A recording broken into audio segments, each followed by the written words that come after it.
C'est une manifestation qui devait se dérouler pacifiquement, celle des personnels soignants. Mais dans le pré-cortège, des groupes violents s'en sont pris aux forces de l'ordre et au mobilier urbain à Paris. Pourtant, partout en France, les rassemblements se sont passés dans le calme. À Bordeaux, comme à Rennes ou Mulhouse, les blouses blanches avaient pour revendication principale une revalorisation des salaires. C'est super important pour montrer que voilà, on est considéré.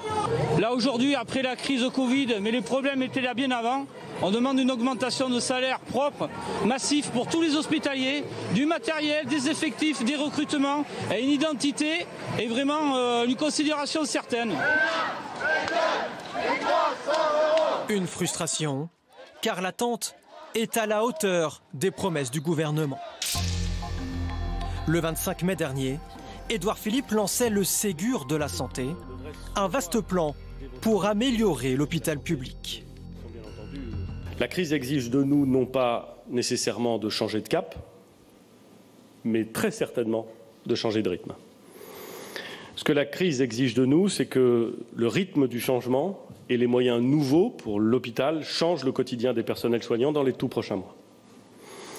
Ce que la crise exige de nous, c'est que nous prenions les mesures nécessaires pour déverrouiller un système bloqué depuis des lustres.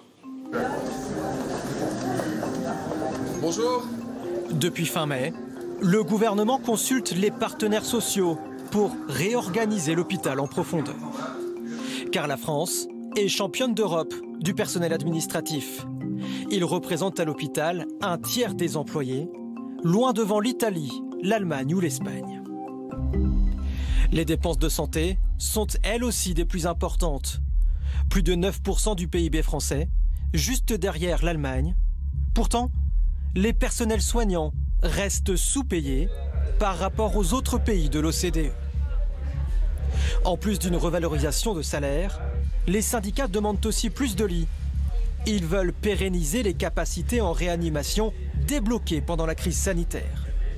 Le nombre de lits est alors passé de 5 000 à près de 14 000. Aujourd'hui, les soignants estiment avancer dans le flou. Aucun chiffre n'a été pour le moment avancé.